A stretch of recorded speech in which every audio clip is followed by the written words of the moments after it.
Hello, hello, hello. Welcome back to the channel. I'm Captain Quasar, and welcome back to another live stream. I was going to talk about some religious stuff today, and it, it, let's just say it ended up not getting put together in time. Um, I realized that what I'm trying to accomplish with like my Sunday streams might be a little uh, arduous, I guess. I don't know. Be difficult kind of to put together, so going to try my best. But today, instead, we have a Ben Shapiro video to react to. I know, it's a bit odd. Not my usual cup of tea, but Ben Shapiro is calling out Tucker Carlson and Nick Fuentes. And I think that it's an interesting topic, and it's piqued my interest for sure. So we're definitely gonna get into that in just a second. But I want to give a shout out to Jack C. First in chat. Said he was stuck on the side of the road. The last time I was stuck on the side of the road, and I'm gonna do this to maybe give a second for people to get in here. I was stuck on the side of the road because my friend had just bought a new car, but it wasn't a new car; it was a used car, and he bought it for a couple $1,000s, a few $1,000s, and uh, decided his first time without ever taking it even to like a mechanic to get it like see what needed to be touched up. He decided to go on a drive, and he wanted me to go with because he was filming a music video. So I went with him, and I'm driving, and while we're on the freeway, the car starts overheating like just completely. Um, and I'm like, oh shit. And I asked him, like, you want me to just pull off right here, like on the freeway, or you want me to get off at an exit and pull in somewhere? And he's like, pull in somewhere. So we pull into a Walgreens, and by the time I get into the Walgreens, the car's completely like seized up, and like it literally I'm foot pedal to the metal. We're not going an inch. And so I'm like, damn, what's going on with your car? We pull into a spot and we decide, okay, let's let it cool down, give it a couple hours. The guy that we were filming with, he met up with us and we filmed a couple scenes for this music video. And we we go back to his car and decide, okay, let's go to a mechanic. We take it to a mechanic and it's doing all right. I basically just I'm like, we're kind of saying fuck it. We could have called a tow or something, but we were like, nah, it's not that far. Let's make it. And so I pull off, I think one time because the car almost starts overheating again. So I'm like, okay, let me pull over. Let me get off the side of the road, or let me get off the road and let it cool off for a second. And we film another scene for the music video. It kind of works out at the end because you kind of, we kind of think, okay, at the end of the day, we got what we needed done. And I was just coming along for the ride, so it's just an interesting story. And we eventually then get back in the car and get to the mechanic. The shop's closed. Um, but we're lucky that an O'Reilly Auto Parts is right next door because the car is just literally. We checked it. Obviously, I should have said that before, but we checked it completely out of oil, and completely out of uh, radiator fluid. So we're like, damn. I wait with the car. They they go into the auto parts store, and as I'm waiting there, the mechanic starts talking to me through the camera that he has, and he's like, "We're closed," and I was like, "Yeah, we know you're closed," and it's completely closed. But he decides to talk to me for some reason because we're just sitting in his lot, and I'm like, "Hey man, we're just putting oil in the car for a second, and then we'll be gone. We'll be out of your hair." And he literally he goes, "Oh, that's fine then." And then he doesn't say anything else. So I just give him two thumbs up at the camera. But then they come back, we top off you know, the fluids and decide, okay, what are we going to do now? We're like 40, maybe 40 miles, 50 miles from home, and trying to figure out like what are we going to do? So we decide, let's try and make it to another mechanic. and then we can just get an Uber from there, and then you're gonna have to like Uber back and forth out here. The Uber actually ended up only being like, it was like 15, $20. It actually wasn't that bad, I don't think. Like at the end of the day for how far it was. Um or I think it might have been even less than that. Sometimes you can get a deal. But but then we finally get to a mechanic that can like fix it, temporary fix. He ended up needing to he ended up breaking down a couple other times. I definitely got sold a lemon. Kind of got fucked, not gonna lie. But hey, what are you gonna do? Am I right?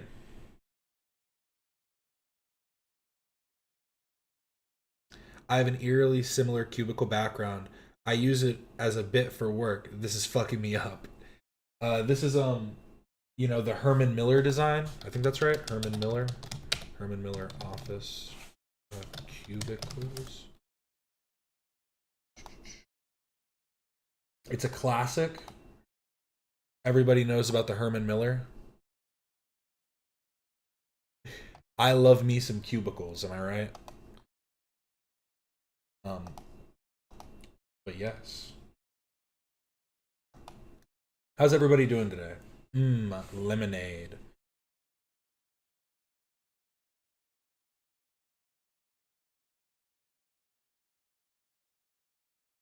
We're lucky there's an auto part shop. There's one every 10 feet. That's true. And I mean, I think that it's just like, it quite literally was right next door to the mechanic, which was probably strategic on one of their parts. Um, Used to work in a cubicle. The grind. The old grindstone. But yes, today we're going to be looking at this Ben Shapiro video called Tucker Carlson Sabotages America. Because Tucker Carlson recently did an interview with. Um, there was also another thing. He did an interview with Nick Fuentes. Tucker Carlson, Nick Fuentes. I don't care to watch that because honestly, um, one of my biggest, one of the things I hate most about myself, one of the things I hate most about myself is me and Tucker Carlson share a birthday. I know. It's horrible. Absolutely despicable. But yeah, I am interested in this because I think that we've seen a lot of infighting on the left recently, and I think it's a nice a change of pace a little bit because it happens on both sides. Nobody likes each other, and I think that at the end of the day, what it comes down to is there should be like a set of core principles that we can all agree on. And if you can't agree on those principles, like you're really gonna have to figure something out because, like, I don't know. We'll get into it as we watch the video because I'm pretty sure Ben Shapiro actually like includes a lot of Nick Fuentes' statements, and I mean it's up on his channel, so I'm gonna assume that it won't get me taken down. But Nick Fuentes is banned for a reason. Um, yeah, and I think that's kind of the fairest point to make. The same year, yeah, same year and everything. Me and Tucker Carlson are the same age. I am 56 years old. No, yeah, he was. I didn't know he was that old. Actually, I thought he was like in his 40s, but he was born in like 68 or something, 69. I was born in the 2000s. How does that make you feel?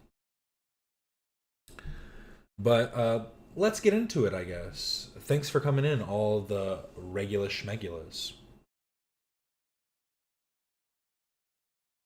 Um, Sorry, just looking at chat again real quick, seeing if there's anything else. Gnawing at the bars of my enclosure until the last two episodes of Dispatch are out.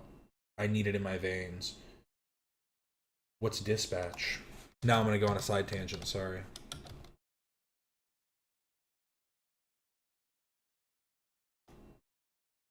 Oh, it's a game.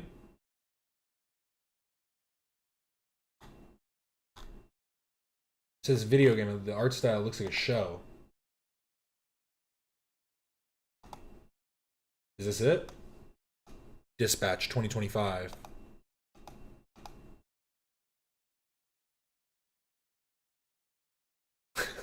Nick Fuentes lives by me. It is Nick Fuentes is your neighbor?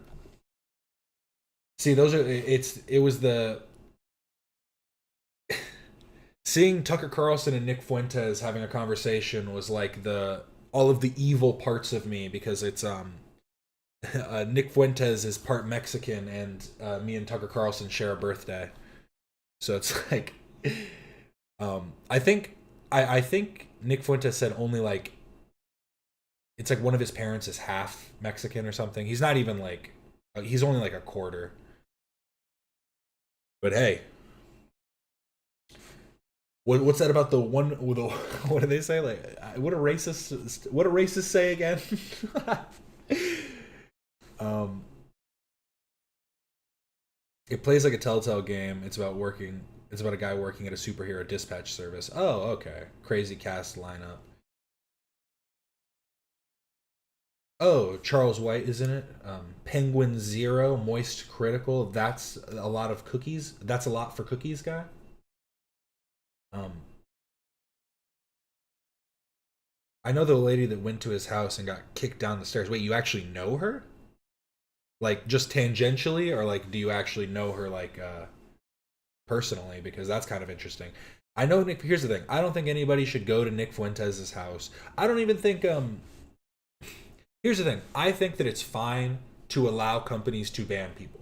I think that it's fine to have terms of services like or terms of service on your platforms because like it's your platform. It's a privately owned company. You're allowed to do what you want. But I do think that you should allow people to like come and direct toward their own like private stuff. And then what should happen is people should be able to make better, counter arguments. And we'll see what Ben Shapiro has to say. Obviously, Ben Shapiro is closer to them in um, his beliefs and his rhetoric. But I do think that out of a lot of like I don't know if you even want to say like conservative pundit. I don't even know if that's like I don't know if that's fair, but conservative commentator, let's say. Uh it I think that he's probably at least the most principled, like in a sense. Like I don't agree with the principles that he stands by, but he at least does hold some form of principles, which I can respect. Because there are people like Tucker Carlson and Nick Fuentes are slimy and want to hide and be, you know, they want to act like, uh, well, for specifically Nick Fuentes, want to act like the Jews are like underhanded and evil when he literally speaks in code and likes to like hide the things that he's saying until he can be in his little group of racists and talk his shit. But let's get into it. Tucker Carlson sabotages America by Ben Shapiro. Hey, folks, I want to do something different on today's show. We're going to cover one topic in depth. That topic is, I think, the most important thing happening in the country. It was a hot topic last week, but I wanted to take some time to really gather my thoughts and speak on it in coherent fashion, holistic fashion. That topic is the fragmentation of the political right. That fragmentation is being caused purposefully by a splinter faction of people led by a young man named Nick Fuentes. They call themselves the Groypers. They are white supremacists. I mean, I'm going to just stop here real quick because I do think saying, like, splintering is bad in a sense, but you should allow, like, dissenting opinions from your own party because that is how you find out what is the most, like what people, like, actually want the most and not just what you think is the best. Um, I don't know. I think the problem is when like what I'm saying that Nick Fuentes hides what he's saying, but also just has like a reductionist belief system that you know is detrimental to the individual and like probably the you know the world as a whole. Let's just be honest.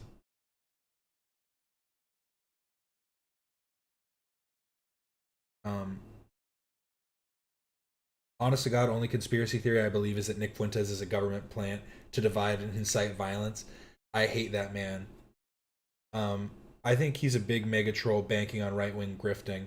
I mean, he's been into it since he was like a kid, right?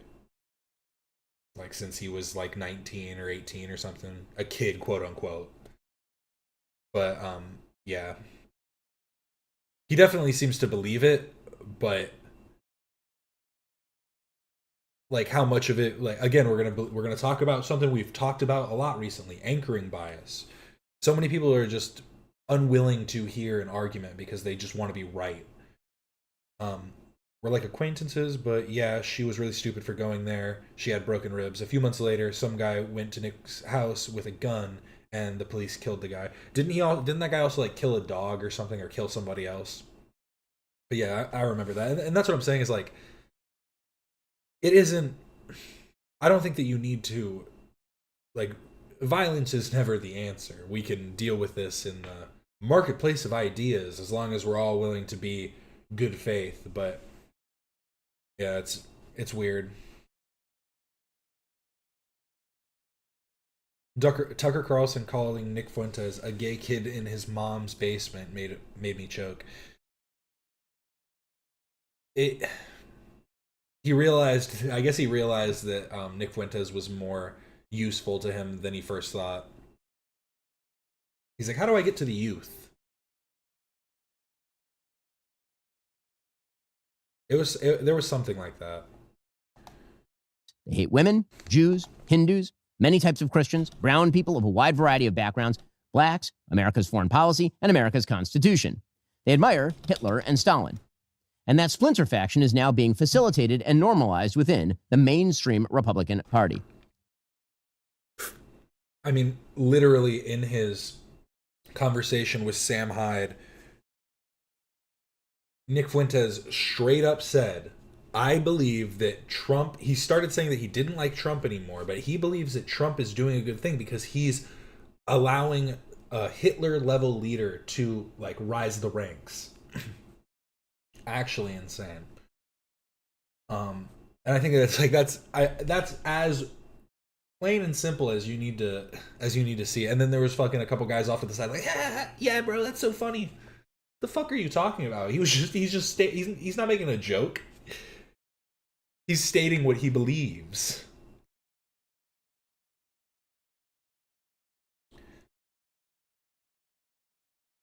Something about the way Benny Boy hits the word blacks feels nuts. I think saying blacks in general is kind of a crazy thing to say. The main agent in that normalization is Tucker Carlson, who is an intellectual coward, a dishonest interlocutor, and a terrible friend. And Tucker Carlson last week was aided, abetted, celebrated for normalizing Nazism within the Republican Party by the mainstay organization of the traditional right, the Heritage Foundation. Now, before we explain what's been happening, let's make one thing clear. This is not about free speech or cancellation. It was never about free speech or cancellation.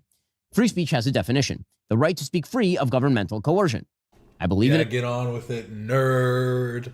Nerd. Get on with it. We want to hear how Nick Fuentes is a Nazi.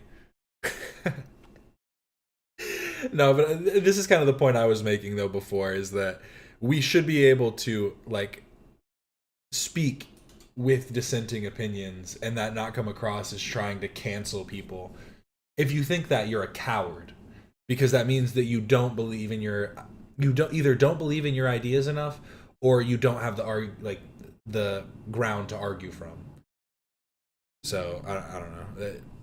I don't think that people need to be banished like the way that Hassan like was called Destiny Voldemort and stuff like that is so stupid, and just shows that like in some way he feared speaking with him. And I think that it goes with anything, because we think like out of sight, out of mind, but they're just behind you now, finding their little group of niche people that can seem like they're a lot, larger through manipulation of bots and stuff like that online.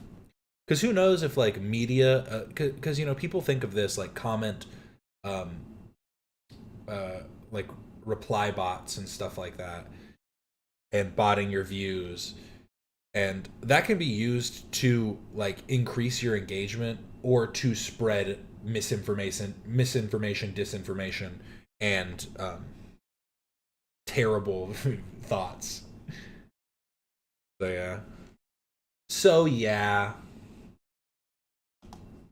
And of course, I've always defended it. Criticism of bad speech is, in fact, just a form of free speech. Cancellation also has a definition: the banning of particular people, including people like Nick Fuentes, from platforms like X or Facebook. That just sounds stupid if that's your definition of canceling. I think canceling in general is dumb. You've been canceled. What like genuinely what does that mean? Just the removal of like that isn't what the like origin of cancel culture is, I don't think. I guess. I believe that Nick Fuentes is odious and despicable, but I've never called for his cancellation. And in fact, I've called for his restoration to those services, despite the fact that I think he's odious and despicable. Here's the thing. I think Nick Fuentes has probably done enough to bring into question if he should be allowed on certain platforms. But yeah, it's a hard. I mean, it's just a hard conversation because he's done enough. And if you want to talk about like what the limitations are on your levels of speech, and if certain platforms have like a justifiable limitation, that's like a fine conversation. But I never know if people like Nick Fuentes and Alex Jones are the people to use as your examples because they have been so destructive with their voices. Yeah, canceling doesn't work if you don't let it work. I mean, canceling is only like a problem because of how many people, when like cancel culture first took off, were just like, I'm so sorry, and did like full press tours trying to be like, nah, I'm a cool guy. I'm a real stud, Like I don't think that it's necessarily the canceller's fault over the cancelee. But let's see what Benny Boy has to say. Don't worry, Rum Tum Tugger. Thank you for coming in. Thank you for stopping by. It is not cancellation to draw moral lines between viewpoints. In fact, we used to call that one of the key aspects of conservatism. It is not cancellation to refuse to signal boost Hitler's supporters like Nick Fuentes. It is not cancellation to criticize Tucker Carlson for rhetorically fluffing Nick Fuentes and other anti-American crackpots. It's not cancellation if you urge others to stop promoting those who rhetorically fluff Nazi apologists. Those are all elements of free speech. And anyone who says differently is lying to you, and lying for the most cynical reasons to misdirect from their own defense of those Nazi. Ben's hair is so interesting. Like the color gradient, it goes from so dark to slightly lighter in his eyebrows to like a very light beard. I think it's starting to gray in his beard. Maybe he dyes his hair. Maybe that's why it appears so dark. Because I was looking at his eyebrows at first, and then I noticed how it like goes down. It gets shades lighter as it goes towards his chin. It's because the yarmulke's on top and it's black, so he had to like kind of work with that.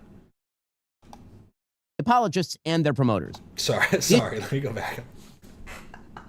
Sometimes I make such dumb observations. Like, I need to go back and make sure I'm not missing something when I'm just looking at Ben and his eyebrows. And if you're wondering, wait till the end of this stream and we'll watch how the mob tried to assassinate Curtis Sliwa. I guess I never tried to say his name out loud. Sliwa? Free speech. And anyone who says differently is lying to you, and lying for the most cynical reasons to misdirect from their own defense of those Nazi apologists and their promoters. The issue here isn't that Tucker Carlson had Nick Fuentes on his show last week. He has every right to do that, of course. The issue here is that Tucker Carlson decided to normalize and fluff Nick Fuentes, and that the Heritage Foundation... The problem isn't that they had a conversation together. The problem is that they're both losers. Am I right? Am I right? Then decided to robustly defend that performance. Those who criticize both Tucker and Heritage aren't canceling. They are quite properly drawing a moral line. So, for those who don't understand what's going on, let's begin with Nick Fuentes. Now, as I mentioned, last week, Tucker Carlson had on Nick Fuentes. Fuentes is a 27-year-old man who's dubbed himself the leader of a movement called the Groypers. He has a large audience of alienated young white men in particular, and he's earned increased media attention over the course of the past few years, especially over the last year. Now, from Tucker Carlson's interview, you might have gathered that Fuentes has some borderline views on race, a peculiar obsession with what he calls organized Jewry, and a rather sad relationship with the female sex. But probably you came away thinking that, for the most part, Fuentes lives on the radical edge of normality. You think that if you watch the interview, because Tucker Carlson decided that it was important not only to host Fuentes, but to smooth over his views, water them down, and make them far more palatable to a normal audience. As we'll discuss in a bit, this is what Tucker... I'm sure that Ben's aware of Nick Fuentes, but throughout this video, do you think that Ben knew all of this prior, or do you think that his team helped put a lot of this together? Not that that's wrong, but I just think that kind of was just a thought that crossed my mind right now. It's he seemed to source a lot of clips. Tucker Carlson does for a living. But back to Nick Fuentes. To understand just what Tucker did here, we must actually examine what Nick Fuentes says on his show, and has said for almost a decade, because he was asked precisely 0 questions about any of what you're about to see by Tucker Carlson. Nick Fuentes says women want to be raped. A lot of women want to be raped. And when I say raped, I mean that sounds bad when I say it like that. No. Really? But there's a lot. I do think it's still so funny. I need to make a background like this. This needs to be my next background, because it's a few things. To set it up like you're on a news show, where you have the desk in front of you, where you can put your papers down or whatever, what have you. But then to also make this green screen background of you in a New York high-rise. But not only that, but to be in this high-rise while in your mom's basement, in your parents' basement. Is this New York? I'm looking at this. Either way, whatever. Regardless. It's still just there's levels to this that show just what of at the end of the day, it's he's a little degenerate cosplaying a well put together thought leader or something. A lot of women that really want a guy to beat the shit out of them. But also they have to pretend, but part of it is they have to pretend like they don't. Was that the better way of saying it?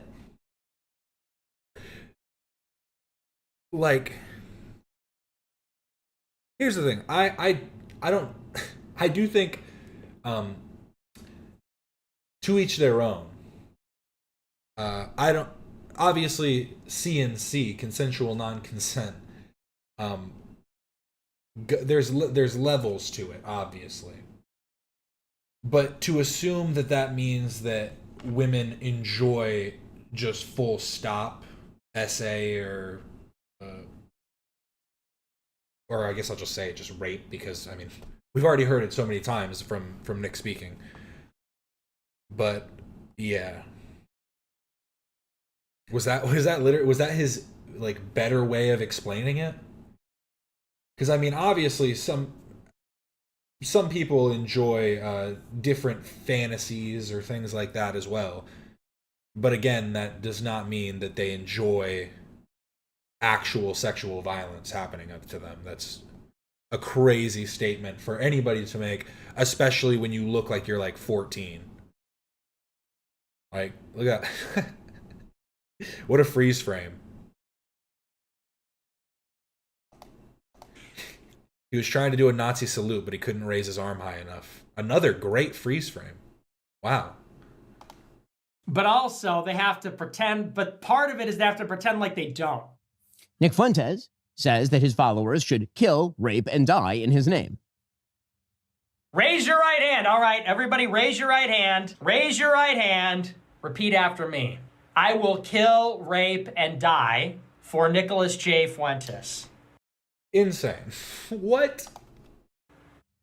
Nick Fuentes says that women are whores who shouldn't be in politics. That's just clipped out of context. Bro, what could the fucking context be? Even if that is just a whole joke of him saying, like, oh, people would say that I would say stuff like this, but let's make a joke now of me actually saying it. Even if that's the context, I would never say something like that, but let's do it in,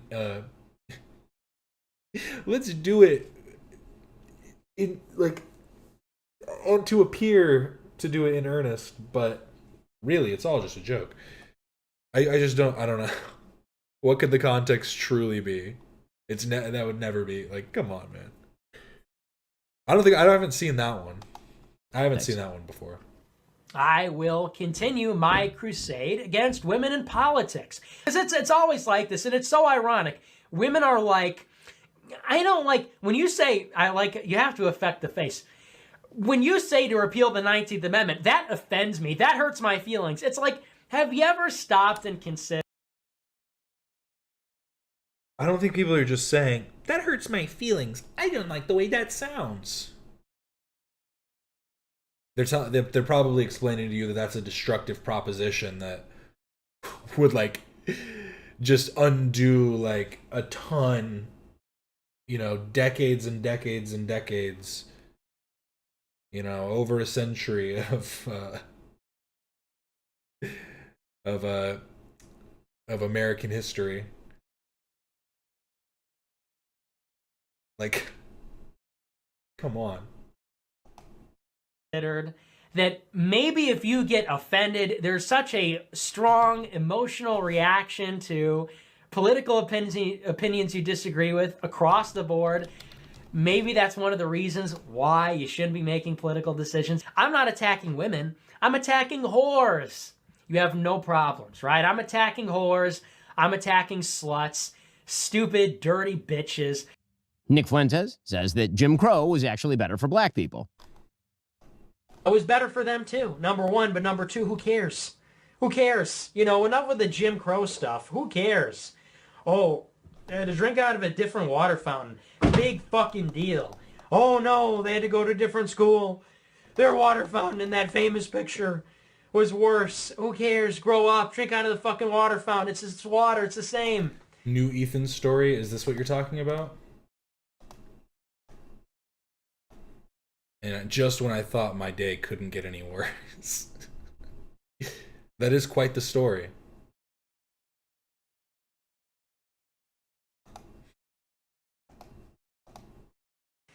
Even if it was bad, who cares?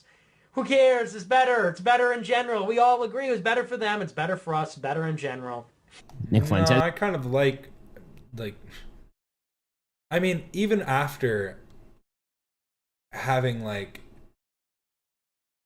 the 19th Amendment and having women's voting, it's like it didn't like a lot of women still like just voted whatever their husband made. Like it's just like literally you'd be undoing like a century's worth of history for what purpose? Because you don't like women's opinions?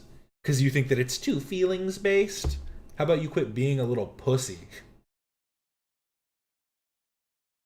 Like, you know what I mean? It's like, oh, I hurt your feelings? Bro, you're literally saying it hurts your feelings so much you don't want them to vote. You are a pussy. Like, that's crazy. Says that white people are justified in being racist. Reason that we talk about this, by the way, I know a lot of black people see this and they go, man, why are you always talking about black people, this and that? Because there just needs to be some shame here. Well, there's a few reasons. First, White people are every single bit justified in being racist. Every single bit justified, to the extent that that means going out of your way. What costume was pro Jared in? I can't even tell, to be honest. It was a very weird costume. To avoid black people when you see them. Nick Fuentes is a Hitler admirer and a Holocaust denier. Buddy, it's Führer Friday. It is Hitler Friday. Shut up. It is Heil Hitler Friday, nigga. Heil Hitler, all my niggas Nazis. Hitler was a pedophile and kind of a pagan. It's like, well, he was also really fucking cool. So, you know, time to grow up. We're not children anymore. Am I right? Am I right? Am I right, boys? Am I right? Let's go. He was also really fucking cool. It doesn't really sound correct to me. Wait a second. It takes 1 hour to cook a batch of cookies, and you have 15 ovens, probably in 4 different kitchens, right? Doing 24 hours a day, every day for 5 years. How long would it take you to make 6 million? I don't know. It certainly wouldn't be 5 years, right? The math doesn't seem to add up there. The math doesn't quite seem to add up there. I don't think you'd result in 6 million. Maybe 200 to 300,000 cookies. And I think the Red Cookie Association said something like that, probably 200 to 300,000 cookies baked, probably. And in addition, you know, in this hypothetical, I imagine that if you took aerial photographs over the kitchens, you would need to see certain smokestacks to release the smoke from baking the cookies, and the smokestacks would project certain... Has Nick Fuentes ever considered that maybe he's just an idiot? shadows, but I guess they're not visible in the aerial photographs taken over the kitchens. Moreover, if you look at the soil texture, it's really not deep enough for mass cookie storage underground.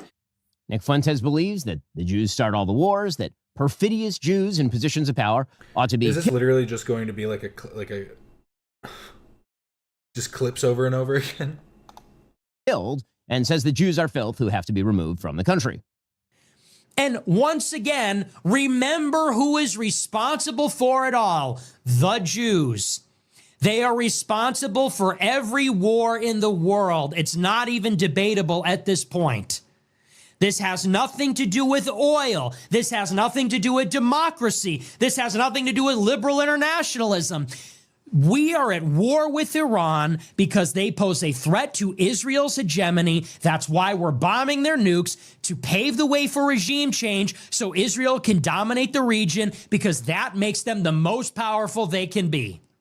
There is an occult element at the high levels of society, and specifically among the Jews. So many of the people that are perpetrating the lies and the destruction on the country, they are evildoers. They are people that worship false gods. They are people that practice magic or rituals or whatever. And more than anything, those people need to be, when we take power, they need to be given the death penalty. Straight up. And I'm far more concerned about that than I am about even non-white people or mass migration.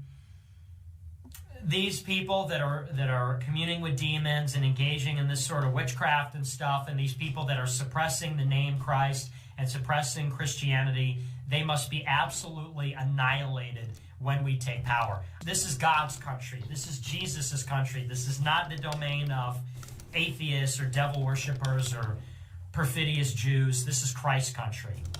Josh Hammer and Mark Levin, fuck these people. It's just, I just have to say too, this like Christian nationalism stuff is so dumb.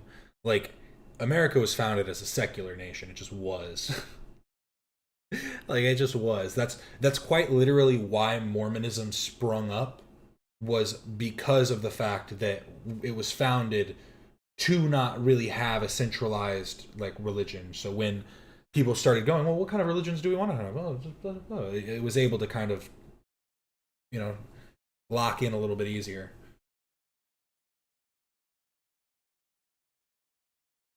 Come on. Like, deeply, seriously All real Americans, if you are a real American, if you were born in this country, I don't even care who you are, what you are, if you are a real American that loves this country, you have generations in this country, your family or you fought for this flag, fought for the Constitution, fought for our church, fought for our civilization. For all of you, I say about Josh Hammer and Mark Levin and Laura Loomer, fuck them. Fuck them. Deeply, seriously get them the fuck out of our country. Nick Fuentes, it should be mentioned, despises Donald Trump and the MAGA movement as well. Fuck you. Fuck you. You suck. You are fat. You are a joke. You are stupid. See, this is how I know the people that watch him are totally just like fucking 15, because these are the types of these are the insults you have, bro. Come on, be a better troll. You're such a fuck, like you're a loser. You're a loser calling people fat and shit. Like you're it's quite literally like, oh no, I accidentally restarted. Oh no, Nick just owned me. Fuck you. Fuck you. You suck. You are fat. You are a joke. You are stupid. You are not funny. You are not as smart as you think you are.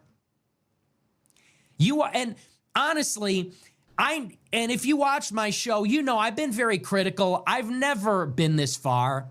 This just goes to show this entire thing has been a scam. When we look back on the history of populism in America, we are going to look back on the MAGA movement as the biggest scam in American history. And the liberals were right. The You can say that again. MAGA supporters were had. They were. So, that right there is just a brief glimpse into the twisted mind of Nick Fuentes. And there's plenty more where that came from. Of course, hours of it per day, in fact. And there's no doubt that Nick Fuentes has a lot of play these days. That's What I because just realized? In my chat, I can show it because it's on screen. Zell being banned, being removed from chat and removed from I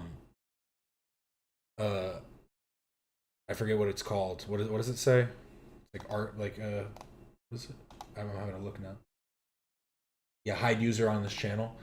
Here's the thing. I'm not against dissenting opinion against me. If you want to make a video, feel free. That shit would be awesome. I'd react to a video calling me a dumbass. That would be so cool. But in my chat, I lay down that iron fist, baby. You know what I'm saying? But yeah, make some hate videos on me. Please, please. I need them. the left, by moving into a politics of anti-white, anti-Christian, anti-male identitarianism, created its bizarro mirror image, a white pseudo-Christian incel identitarian movement dedicated to destroying the institutions of this country and replacing Americanism with something else. Nick Fuentes' philosophy is not fully formed. It's an incoherent stew of malignity. But that's where Tucker Carlson enters the story. Now, since his exit from Fox News in 2023, when, of course, he was a very, very popular host, Tucker Carlson has turned himself into a conspiracist and a crank and a pathological liar. Tucker excuses Vladimir Putin's murderous and barbarous reign. He has even become one of his most ardent defenders. It is so much I do nicer need that hate clout. Once you get haters, that's true clout. than any city in my country. I had no idea.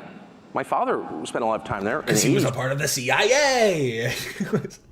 It's just so funny too, because what did Tucker Carlson say about Nick Fuentes? He said he was he called him gay and said he was in his mom's basement. And then Nick Fuentes has called out Tucker Carlson for his dad being a part of the CIA. Even though, like, from what I honestly don't know anything about it, so I probably shouldn't say anything. But from what I've seen, I don't think he was doing all that much. Didn't seem like he was some like big player. Government, it barely had electricity. And now it is so much cleaner and safer and prettier aesthetically. Its architecture, its food, its service, than any country, city in the United States that you have to, and this is non-ideological. Tucker Carlson's father was Richard Dick Carlson. Hot Dick Carlson. Got him. A journalist and diplomat who was the director of The Voice of America from 1986 to 1991. While he was not directly involved with the CIA, he had a career in government broadcasting and had roles within U.S. information agencies. Some sources have incorrectly conflated the two roles, as he was nominated to be an associate director of the United States Information Agency Broadcasting and later led Voice of America. He was nominated to be an associate director of the United States Information Agency. It's part of broadcasting. The USIA.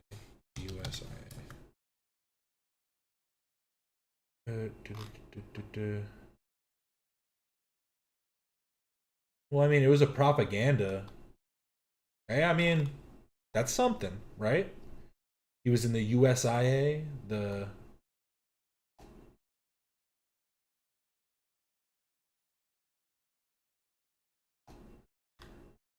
I guess I could pull it up on screen. Looking at Wikipedia real quick. President Dwight D. Eisenhower established the United States Information Agency on August 1st, 1953, during the post-war tensions with the communist world known as the Cold War. The USIA's mission was to understand, inform, and influence foreign publics in promotion of the national interest, and to broaden the dialogue between Americans and U.S. institutions, and their counterparts abroad. The USIA was established to streamline the U.S. government's overseas information programs and make them more effective.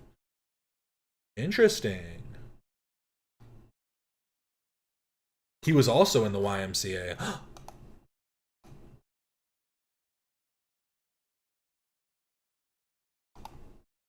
How did that happen? How did that happen? And at a certain point, I don't think the average person cares as much about abstractions as about the concrete reality of his life. And if you can't use your subway, for example, as many people are afraid to in New York City because it's too dangerous, you have to sort of wonder, Isn't that subway every week? The ultimate measure of leadership?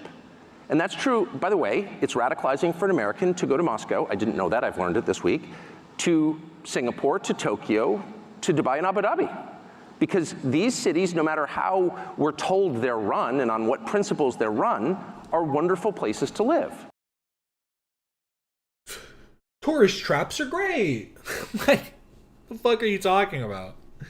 When I went there, I heard about, I've heard about terrible things happening. I've read about it in the media, I've seen videos, I've seen clips. But then I went there and I tried, let me tell you, I tried their McDonald's.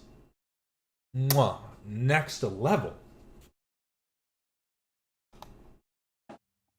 So I guess you put in 10 rubles here and you get it back when you put the cart back. So it's free, but there's an incentive to return it and not just bring it to your homeless encampment. This dumbass has never been to Aldi. I went from amused to legitimately angry. So we were guessing what this would cost. Everybody hears from the United States, buys groceries, and we didn't pay any attention to costs as we were just putting in the cart what we would actually eat over a week.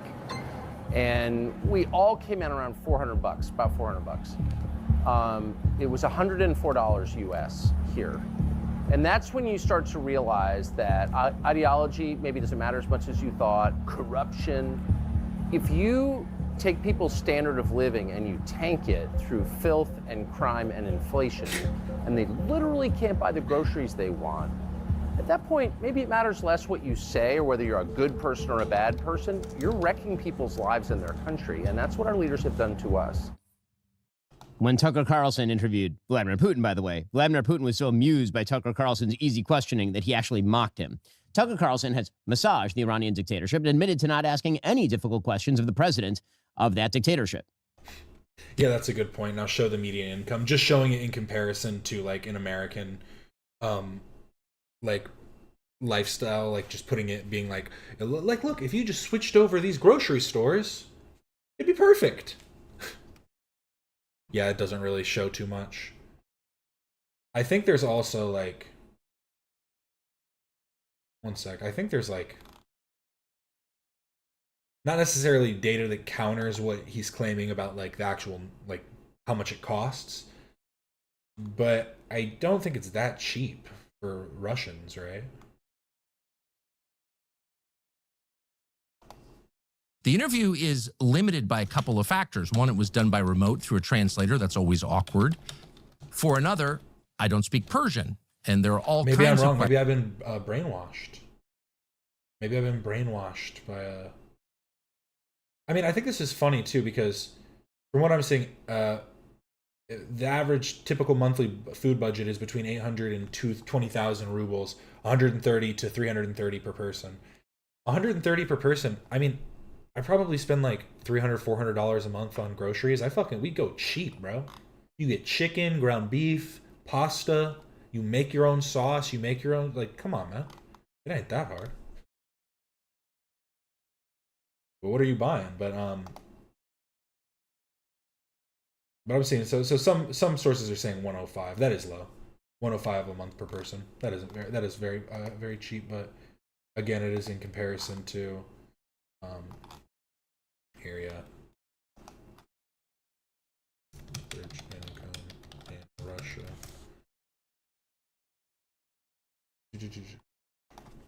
Monthly.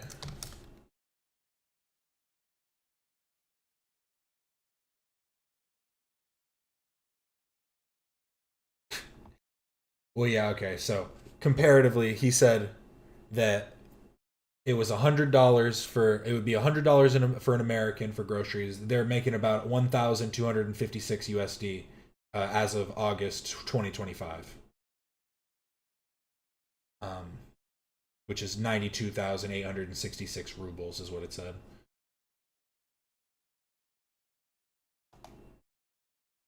Oh, but that's saying wait, I'm seeing something even lower. Oh, that's 2021. The median salary for Russia in February 2023 was 42,024 rubles,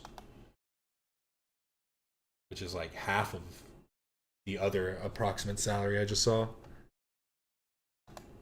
I don't know. I'm seeing like different stuff on different sites, but obviously it's still quite a bit for them. They ain't making a whole lot. Yeah, Walmart's versus Whole Foods bills. Yeah, also prices of rent, transport, lifestyle. I remember searching at the time. It wasn't cheap, but you can double check. Yeah, it from what I'm seeing, it seems like it's somewhat comparative. You know what I mean? If like, what's the average salary in the U.S.?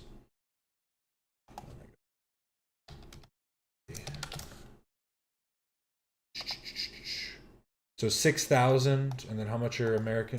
How much are U.S. citizens paying on growth? About 500 per month. Yeah, it's literally like almost exactly comparative.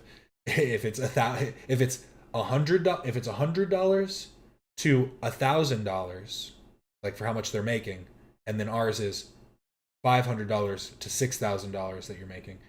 It'd technically be lower in America if those numbers are correct, but it's at the very least a comparative rate.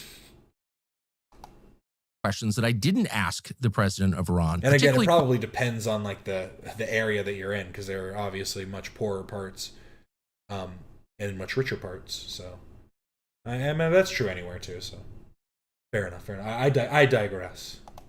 Questions to which I knew I could not get an honest answer, such as, was your nuclear program totally disabled by the bombing campaign by the U.S. government a week and a half ago? There's no chance he's going to answer that question honestly. I didn't bother to ask it. The answer, in fact, from an American perspective, even from the CIA's perspective, is unknowable. Tucker bizarrely worships at the altar of Qatar. They're mad at you because you don't put your parents in some institution. Maybe they're trying to break up your families. Well, it can be a reason. Honestly, I don't know what is really the purpose behind this, but we see that, you know, a lot of things that are happening are attacks on humanity in general. It's when you lose the family value, when you lose the connection between the family themselves, you will lose the connection between the people as well, on a broader level, on the people in the same neighborhood, on the people in the same region, in the same countries. And that's basically will just make us, as individuals who are quote unquote independent from anyone, that's what we will feel. Yet it will just make our societies vulnerable and easy to be penetrated. That's right. Tucker Carlson praises Venezuela's Nicolas Maduro, even as Maduro keeps the entire country. He was talking about Qatar, right? Let me just read this right off the Human Rights in Qatar Wikipedia page. Domestic servants, who are often women, are from poorer African, South and Southeast Asian countries, have little to no rights and often become victims of human and sex trafficking, including into prostitution. Individual rights and civil liberties in general are also highly restrictive in Qatar, such as the freedom of association, freedom of expression, and freedom of the press. In addition, sodomy laws exist to punish offenders for both male and females. Qatar's legal system is a mixture of civil law and Islamic law, Sharia. Flogging and capital punishment is also enforced. And that's coming from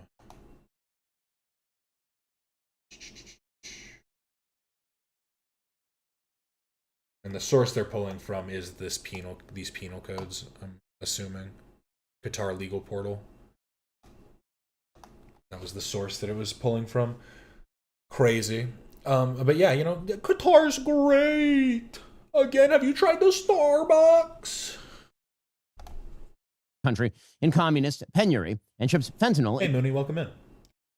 Again, thanks to all the regular schmegulas in here. I know this is a Sunday stream, what? But yes, thank you.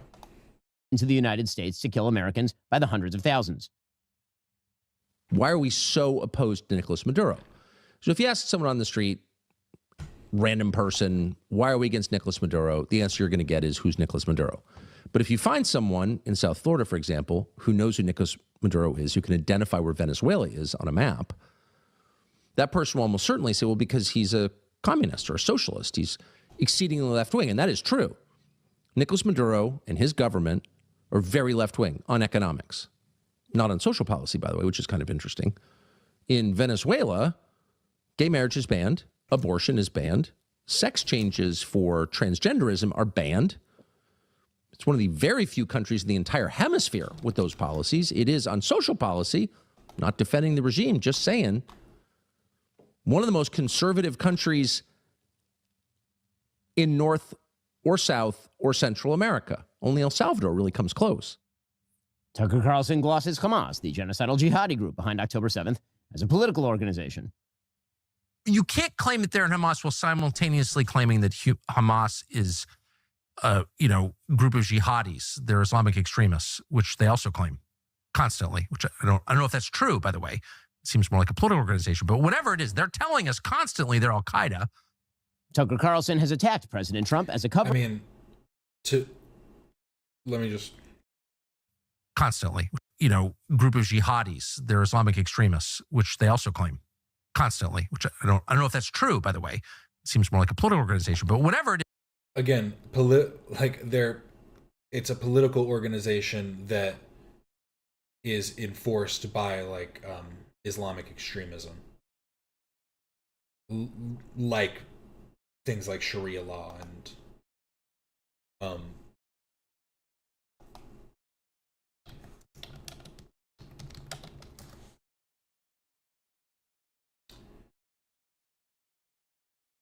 because I know, Hamas doesn't. Their laws obviously aren't under they don't have Sharia law, but you understand.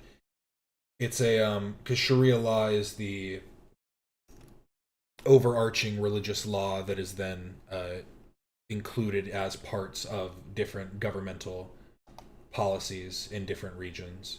And I don't know about Hamas's laws specifically, but I'm just more speaking on just Islamic extremism in governments. But specifically for Hamas, I can't speak on that. It is. They're telling us constantly they're Al-Qaeda. Tucker Carlson has attacked President Trump as a cover-up artist for sex trafficker Jeffrey Epstein on behalf of Israel and Mossad, making sure, of course, never to mention President Trump's name, because, of course, Tucker's a coward. And moreover, it's extremely obvious to anyone who watches that this guy had direct connections to a foreign government. Now, no one's allowed to say that that foreign government is Israel because we have been somehow cowed into thinking that that's naughty. There is nothing wrong with saying that. There is nothing hateful about saying that. Tucker Carlson has stated that President Trump has undermined America First and MAGA by attacking Iran, giving in to neocon ghouls like Mark Levin, while also idiotically arguing that President Trump striking Iran's nuclear facilities would lead to World War III. Okay, sorry. I was looking at it from the... I need to rewind this a little bit. I was looking at it on the side, and from what I'm seeing, Hamas has enforced Sharia law, but it's been kind of like pulled back and has eased over time. Like it's not as strictly enforced now. But they have, in the past, more heavily. That's interesting. And I don't even mean that in like a in a cruel mind. She kind of ruined interesting now.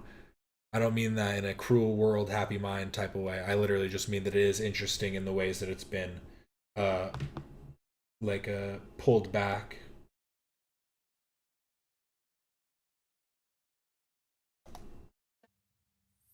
Tucker Carlson has stated that President Trump has undermined America First and MAGA by attacking Iran, giving in to neocon ghouls like Mark Levin, while also idiotically arguing that President Trump striking Iran's nuclear facilities would lead to World War III. Spoiler alert, it didn't. Tucker Carlson also said in his interview with Nick Fuentes that the people he hates most in the entire world, more than ISIS, Al-Qaeda, Trans-Tifa, Marxists, rapists, murderers, are Christian Zionists who represent an enormous chunk of the conservative base. According to Tucker Carlson, who admits that he first read the Bible all the way through just 2 years ago, Christians who support a Jewish state of Israel are heretics. I like that he says that as though that makes him non-religious. I don't think that just reading the Bible necessarily makes you like a devout religious person. It might make you more knowledgeable in your like rhetorical strategies, like in how to implement your own like preconceived notions in like using religious thought to kind of like back it. But I like that he used that as almost like to call him out, be like, he's not a fucking real Christian. He read the Bible all the way through only a couple years ago. Heretics and blasphemers with a brain virus. What does that mean to read it? Because like I'm saying, what does that mean to read it all the way through? The Bible is like a complex thing where you have to look back. Like you don't just read it from start to finish. You read it, and as you're reading it, you have to like go back and look at like, it's like a very structured analysis that you have to do when reading the Bible or any type of like religious text. Virus. How do you explain Mike Huckabee, Ted Cruz, and there are a lot like that, John Bolton? I mean, I've known them all, George W. Bush, like Karl Rove. I mean, all people I know personally who I've seen like be seized by this brain virus, and they're not Jewish. Most of them are self-described Christians, and then the Christian Zionists who are, well, Christian Zionists. Like, what is that? Right. And I could just say for myself, I dislike them more than anybody. You know, because like what? Because it's Christian heresy, and I'm offended by that as a Christian. Tucker Carlson has. Oh my God.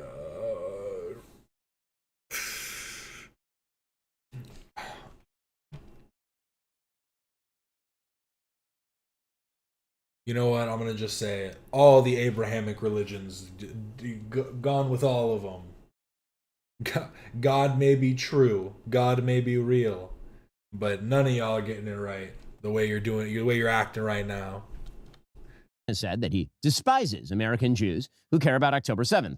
We, in his words, don't care about America and also want to get his kids killed in a foreign war. You know, I've got 4 draft-age children. So if you're playing recklessly, fast and loose with their lives, then I have a right to despise you, and I do.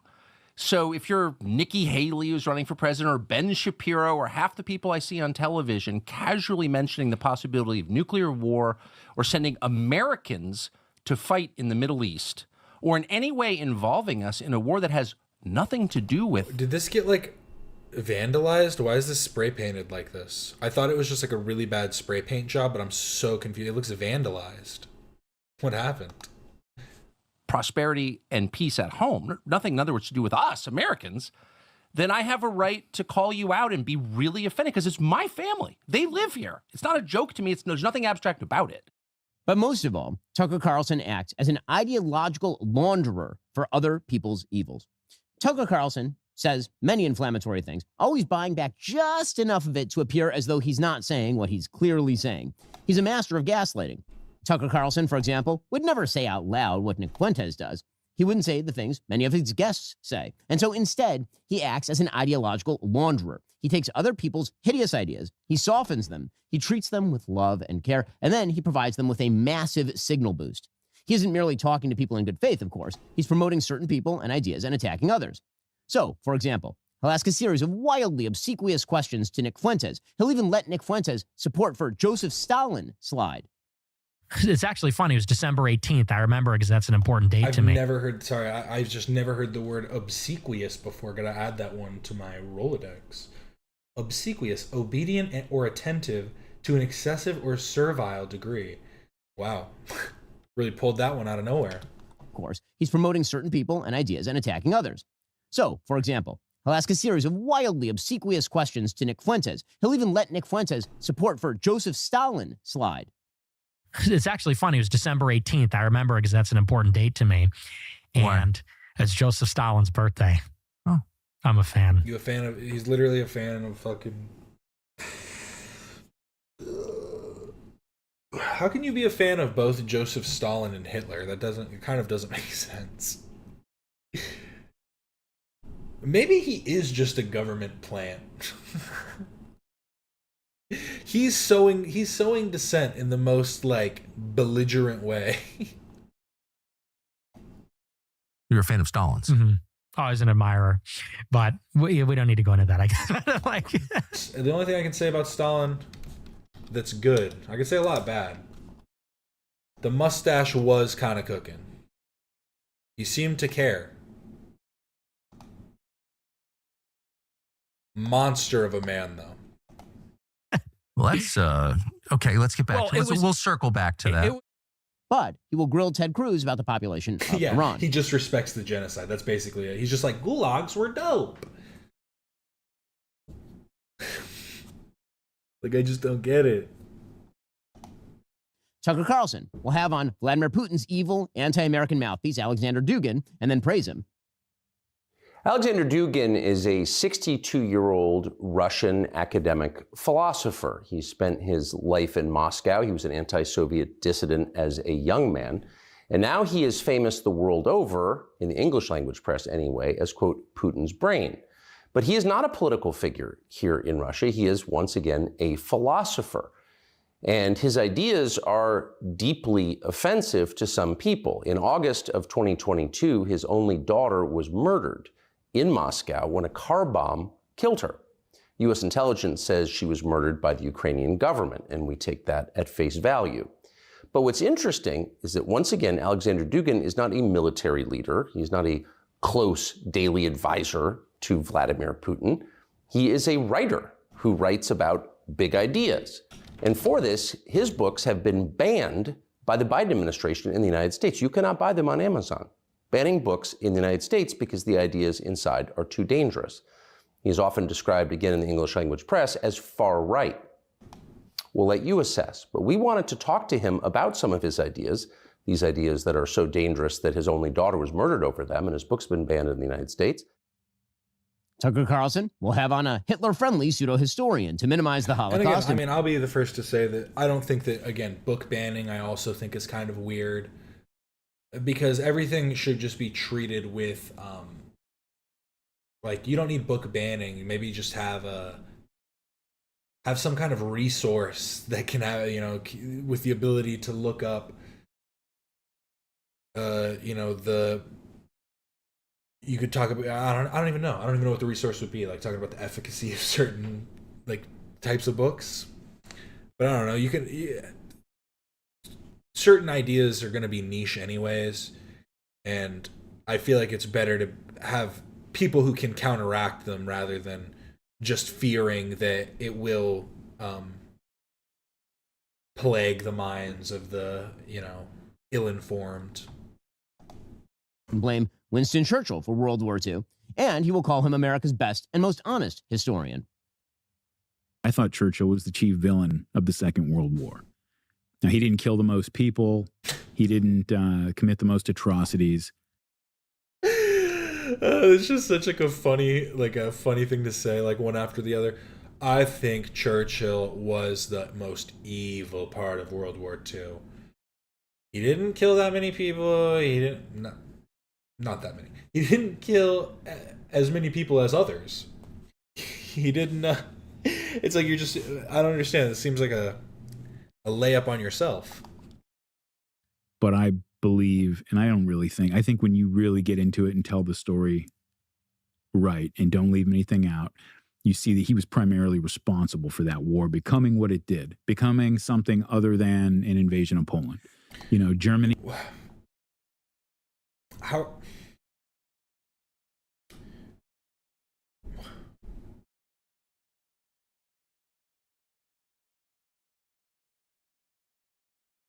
What were they supposed to do? Just let him invade Poland? I'm confused. They should have just let the invasion happen. Fight it out. Whoever wins, wins. Land grabs. The Holocaust would have started, but what's the matter? What's the problem? I don't get what his point is. Look, they put themselves into a position, and Adolf Hitler is chiefly responsible for this, but his whole regime is responsible for it, that when they went into the East in 1941... I do have to say, too, it is also funny to point out that Germany invaded Poland, but then somehow blame that on Churchill. Like, I just don't get it. Launched a war where they were completely unprepared to deal with the millions and millions of prisoners of war, of local political prisoners and so forth that they were going to have to handle. They went in with no plan for that. And they just threw these people into camps, and millions of people ended up dead there. And that is the pseudo-historian that Tucker Carlson has said is the best and most honest historian in America. Tucker Carlson will have on over and over a pro-Chinese propagandist who used global warming to promote global socialism, all in order to criticize Israel and hug China. Israel has run American foreign policy in the Middle East for 30 years. That's how it works. This is actually the truth. If we drop our angst on big bad Russia, actually, we didn't have a chance to talk about it this time, maybe another time, big bad China, which is also not going to invade the United States, not going to threaten us, not going to go to war with us. They're trying to deal with aging, and they've got their declining population and many other things. Not that they're falling apart. It's a very impressive civilization, but they're not a threat to the United States, honestly, and Iran is not a threat. Tucker Carlson, of course, brings on pro-Hamas voices episode after episode after episode. China's dealing with their declining population. Maybe get rid of that one-child policy. I don't know. Or did they have that still? Is that still a thing? China.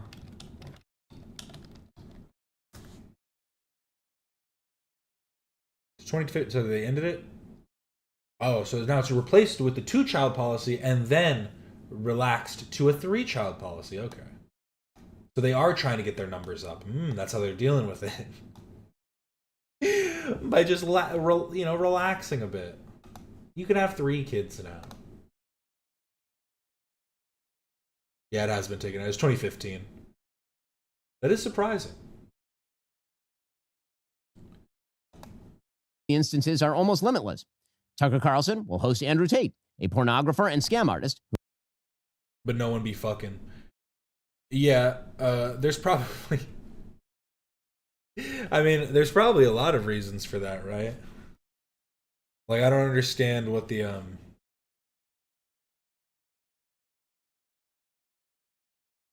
Like, I don't think populations just start.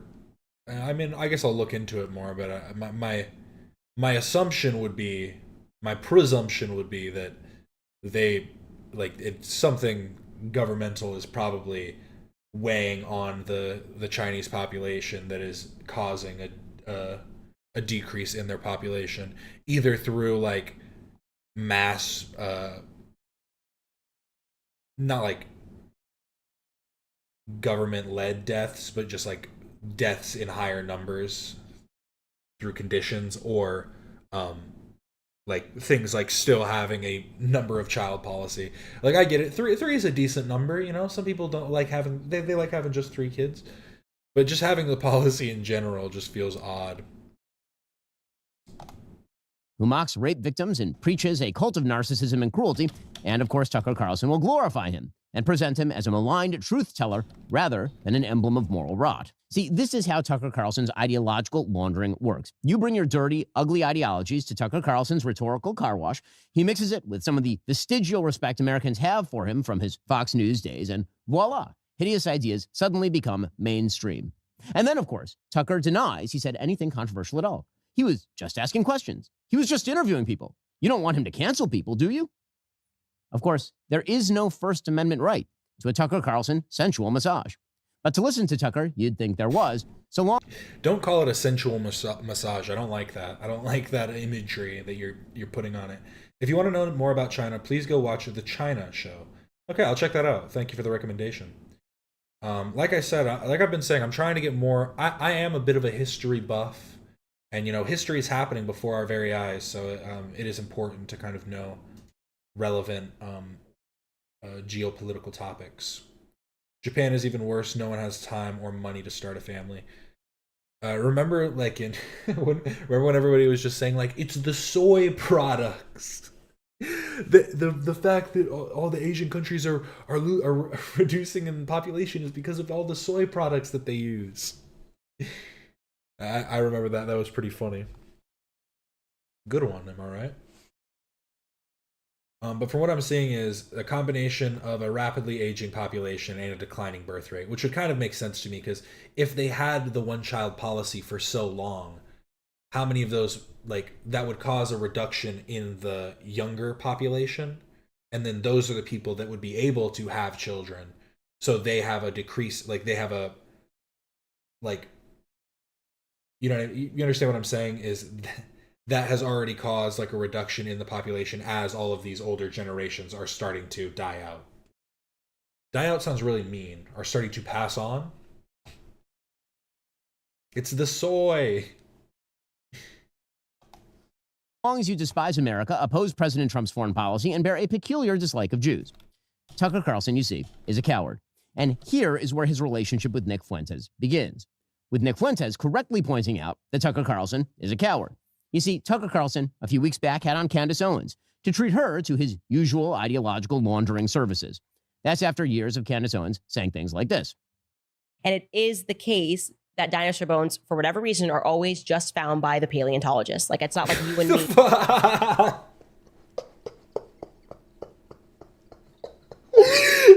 That's so funny. First of all, I feel like that's probably not true.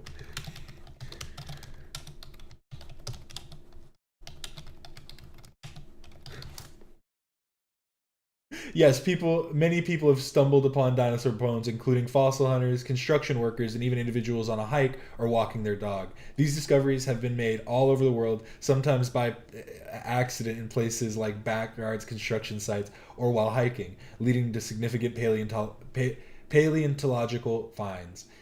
It's just such an easy thing to look up and just prove is untrue, and then on top of that, just, of course, more paleontologists and archaeologists are going to be the ones to discover dinosaur bones and to know where to look for the dinosaur bones. Why aren't you finding dinosaur bones, Candace Owens? How often are you looking? Let's be honest. Like, what are you talking about? Walking outside. China also recently got caught adding people who are Chinese but do not live in China to their population numbers. Ooh, that's weird. That's very interesting. How did they get that information to begin with? That's kind of bizarre. I guess maybe they're just pulling the population like numbers from other countries. They're just going like, what's their Chinese population? Just tack that on top. I'm like, hey, a dinosaur bone, and or by somebody who's related to a paleontologist. It's very strange. What are you talking about? They're related to a paleontologist. They're just their brother-in-law. And then, but it was just convenient for Israel that JFK got shot. It was just convenient, you guys. Totally convenient. It was convenient for Israel, by the way, when the towers went down. You're just like...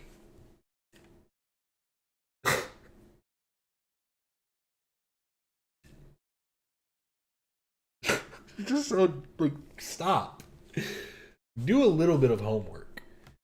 I know there are ties, like, there's it's come out that there are ties to Lee Harvey Oswald and like the Soviets. Like there was like him traveling to Cuba, and the government already had like kind of tags on him, trying to like, you know, keep an eye on him because they knew that he was part of this like a communist uprising in America. Just being like, it was Israel. Everything was Israel. What are you talking about? I just want to be clear. Anything happens to me, blame the Zionists. Like 1000% blame the Zionists. Like let that be my parting word.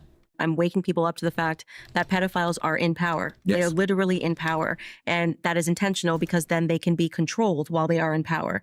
And they are also exhibiting signs of a psychopathology that lets them know that they will do harm to the masses and feel nothing because they were themselves, many of them, raped when they were children. Yep. It is not a coincidence that Justin Trudeau is gay. Obama, gay. Zelensky, gay. Emmanuel Macron, gay and married to a trans man who molested him when he was a child. You're still being sued over that, aren't you? Candace Owens being sued.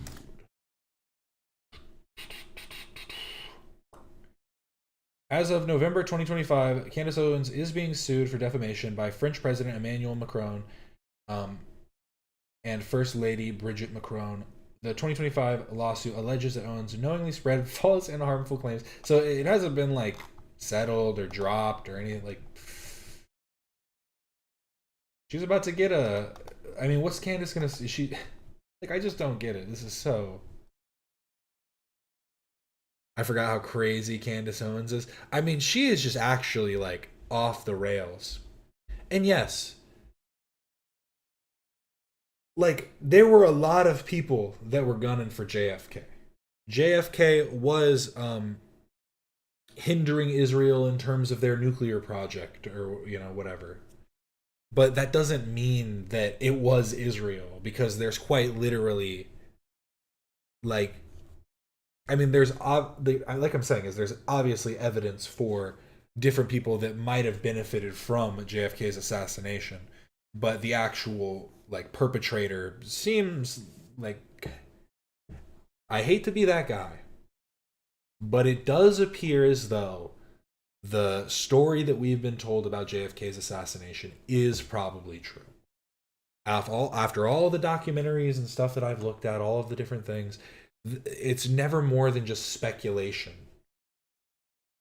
And when it comes to, like, the unclassified documents about, like, Lee Harvey Oswald's going to Cuba and speaking at, like, with different, like, communist people and having, like, expressed communist values prior to that, like, it does add up. It does.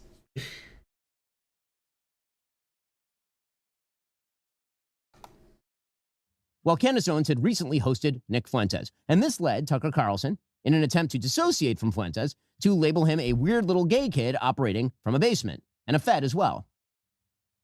That's obvious to me. I've been around a long time. It. I know it when I see it. Yeah, and I will say I don't understand it. We were very kind to him. Like, I truly, like, we really, Tucker? You've been around a lot of gay men? Ha, boom, got him. almost said, like, we felt maybe he was a bit lonely. We should invite him back for dinner. I mean, that's how good of an experience I had. It's clearly it's and then it was a 180. So it's either A, it's being driven from, like, a little boy insecurity, and he just was so worried that he, like, just went on the attack because he doesn't know how to have normal relations. I mean, it's just the truth that liars hate liars. Everybody hates liars, but liars hate liars more than anyone. Because they know what you're doing. But they want to pull the wool over your eyes, but you've already got your hand up, so it's like, what do you do then? after being banned everywhere. Well, I think there's the that could be one element. the angry gay Or- kid thing going on. Yeah. Or Well, Nick Fuentes did not take kindly to this. After all, here was Tucker Carlson, a man Nick Fuentes correctly sees as a fellow traveler, dismissing him, all the while refusing to say the sorts of things for which Fuentes takes slings and arrows. And so Fuentes unleashed on him as a fraud and also as an expert on gaslighting. Tucker is like the goat of gaslighting. But unironically, he goes up at the memorial and said, Charlie Kirk told the truth. You know who else told the truth? Why is he always screaming? He's like always screaming at the top of his lungs.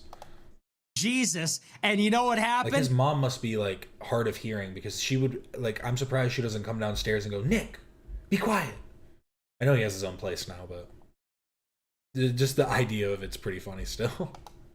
He got killed by Jews. I bet you if you could probably figure out like a timeline of when he moved out of his parents' house, because you could probably figure out like once he started yelling more. And people said, so are you saying that the Jews killed Charlie Kirk in the way that they killed Jesus for telling the truth because they hate the truth? And Tucker said, I never said that. You're crazy. I never said that. Everyone eats hummus. What do you mean everyone runs Jerusalem? But I wasn't born with a silver spoon in my mouth. Tucker Carlson says, I have so many trust funds, I never have to work. Tucker went to a $45,000 per year private high school, then a $45,000 per year selective Ivy League school in New England. Tucker Carlson's daddy was a Reagan appointee. And then, after years of bragging about being an elite, bragging about being... I'm sorry, I deleted that guy's... I just don't want someone spamming in chat a bunch of shit, but... He was pointing out, like, he's like, the Zionists are panicking just like you, man. Zoran Mamdani won. Are you supporting Nick Fuentes while at the same breath supporting Zoran Mamdani? Just think about the levels of irony here. Like, genuinely. So out of touch and so rich. Now he's going to be the spokesperson for all the white people. Now he's going to roll up his sleeves. I just like to hunt and fish in my log cabin. I care about Klarna and credit card debt. But then when it comes to me, I'm one of the real disaffected white people. You want to talk about me and them? I am them. Well, there was one big problem for Tucker Carlson in all of this. Nick Fuentes is absolutely 100% correct. Tucker is a coward, and Tucker's audience, much of which he shares with Nick Fuentes, knows it. And so Tucker hit upon a final stratagem. He let Nick Fuentes cuck him. He brought Nick Fuentes on to legitimate his idea. I gotta say, Ben's been using some interesting imagery here. Cuck him, and then I forget what he said earlier, but it also threw me off. Come on, Ben. Stop making it sexual. Ideology. He signal boosted Fuentes, glossed him, shined him, presented him to the world, all in order to protect his own reputation with his online base. A base he is competing over with Nick Fuentes. Now, of course, Tucker has a right to do all of this for the 100th time. He can do what he likes. This is America. But there's no question that Tucker has become the most virulent super spreader of vile ideas in America. And the rest of us, who oppose those vile ideas, have every right to call him that. There's one other element here that's even darker, if possible. Tucker Carlson preys on the friendship he proclaims with others, and then he knifes them directly between the shoulder blades when convenient for him. Tucker Carlson is, in short, a terrible friend. Tucker Carlson was supposedly Charlie Kirk's friend. Charlie believed that Nick Fuentes was vermin. That's a direct quote. He believed that because Nick Fuentes dedicated his life to destroying Charlie Kirk and TPUSA from the inside. In fact, here's Nick Fuentes describing Charlie Kirk the month before Charlie was murdered. Charlie Kirk cannot call himself a Christian anymore. Sorry, you forfeited that. I do not want to hear, and you cannot allow, Charlie Kirk. Ben talks like an AI voiceover. That's why all the AI Ben voices work so well. Because every sentence already sounds like AI. He's extremely robotic. To go to one more public event, one more question and answer, one more ask me anything, without being protested, without being shouted down, without being interrogated about this. This guy goes around from campus to campus in the most artificial and phony and fake way. And here is Nick Fuentes describing how he destroyed TPUSA from the inside. Whether he chooses to confront me or not, whether he has dignity and honor or not, it's just a matter of time. My ideas are already there. I've already impregnated your organization. I took Turning Point USA and I fucked it. I took your organization, I took your baby, Turning Point USA, and I fucked it. And I've been fucking it. And that's why it's filled with groypers. That's why your whole crew, that's why the people around you, that's why your chapter presidents, that's why your attendees, they're all groypers. And here's Nick Fuentes calling Charlie Kirk unpatriotic and talking about how he's a retarded idiot and saying all firepower should be focused on Charlie Kirk. I think a lot of people are starting to find out. Ben's overlay looks like he wants to be Oprah so bad. See, I'm wondering, it seems he always does he do, does he do lives? I guess I don't know. I would assume so, right? Alrighty, folks. He does, but this seems like it was just a pre-recorded video, but the way he put it together is like it was live, and I'm wondering if he did it in the studio as live with like the little slides and stuff. He's got someone on the ones and twos. Charlie Kirk is not the patriot that he says he is. And so impregnating your organization is so graphic. Why are these dudes so nasty? I don't know why it's because Republicans have such like repressed sexual like angst. They got to let it out through their weird imagery.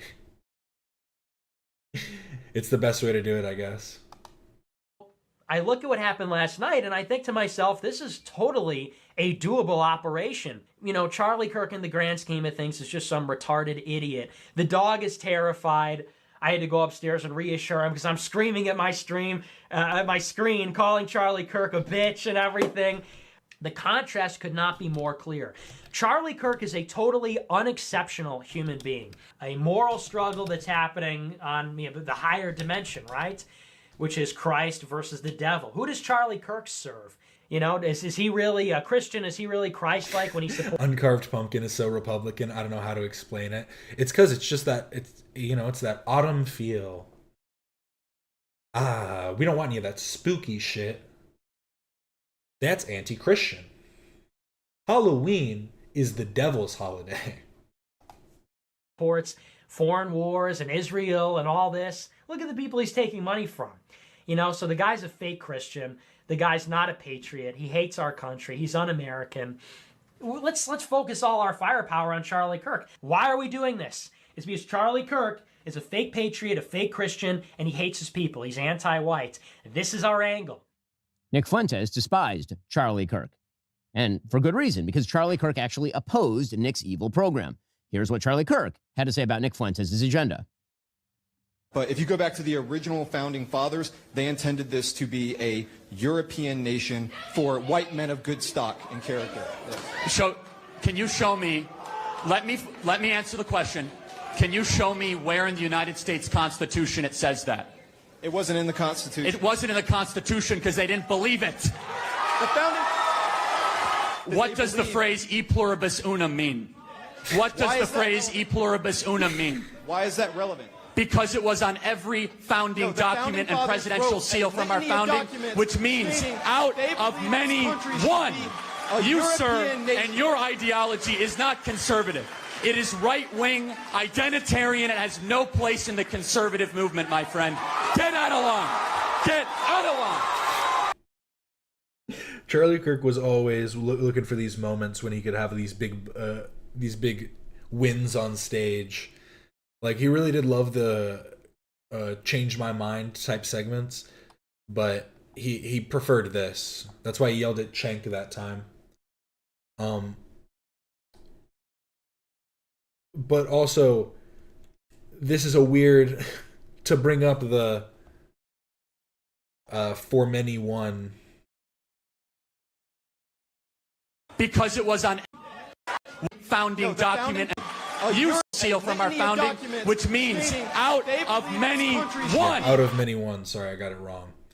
Out of many one is a funny thing to bring up when you're talking about early colonialism in which they literally saw the natives as savages, destroyed them, raped and pillaged them, paid the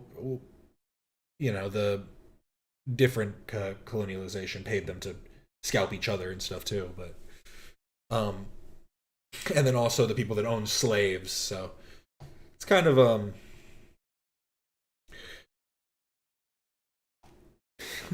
I believe in two things. The United States was not founded as a Christian nation, and it was founded with slavery intended. You, sir, and your ideology is not. And I agree with the non-Christian part, not the slavery part. The slavery part is bad. And that is why we change things and we update, and we don't just defend our position using the old laws, using like the original Constitution. What was in the original Constitution, huh? It's like, well, I mean, think about how many amendments were made. Think about how many times they went, let's change this a bit. It's almost as if it wasn't right in the beginning.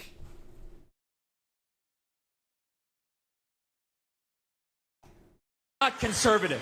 It is right-wing, identitarian. It has no place in the conservative movement, my friend.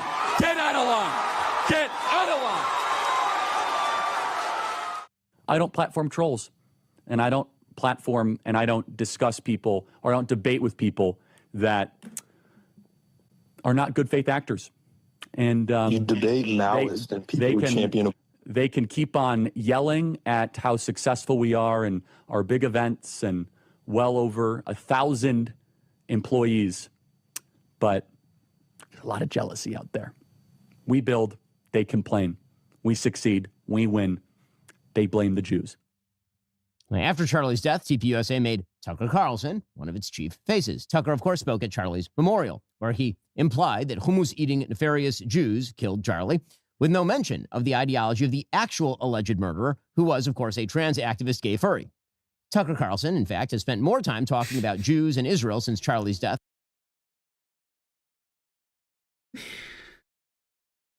I just love that it's just so dumb, right?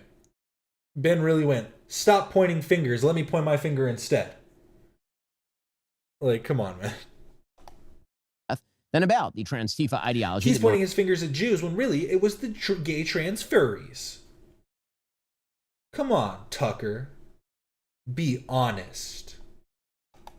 Motivated Charlie Kirk's killer. By a long shot, it's not close, which is not a surprise since he seems to spend very little time these days attacking anyone on the left. Well, now Tucker Carlson has seen fit to launder Nick Fuentes, the person who hated Charlie most and who wished him destruction. That's not an act of friendship, it's an act of sick evil. And then, of course, there's Tucker Carlson's relationship with the vice president. Certainly, Vice President Vance has been quite generous with Tucker Carlson. That loyalty was not reciprocated last week, to say the least. Here, for example, is what Nick Fuentes has said about J.D. Vance's wife, Usha. Andrew Tate and Bronze Age pervert and all these people, for years, all they talk about is going to the gym, being a vitalist, fighting the Matrix, India smells bad, all this kind of shit. And now they're all in favor of a fat race mixer who's married to a Jeet who named his son Vivek. Oh my God. How did Ben put this up? This must be, I mean, it must just be like no ads or something. My God. He is actually probably one of the most vile people in like, I don't know, maybe on the internet? I guess on the internet with a following is probably the caveat to it, because there's a lot of people that are like just straight up pedophiles, so, you know, but you never know. Give it some time, I guess. More will come out, I suspect. And I'm not calling him a pedophile. I'm not saying that. I would never say that about Nicholas J. Fuentes. But something ain't right. mentored by a Jewish neocon and a gay fed, Peter Thiel. This guy has a non-white wife and a kid named Vivek. This guy is going to be a defender of white identity? I don't think so. This guy's going to defend American identity? You slammed J.D. Vance for having an Indian wife, yet Trump's wife is an immigrant who was working here illegally for a time. His son is half foreign, bilingual, and holds dual citizenship, yet you give him a pass. You're either a hypocrite or just retarded. She's white. Dude, she's white. If we had millions of Slovenian supermodels immigrating to America, I don't think we'd have a big problem with it.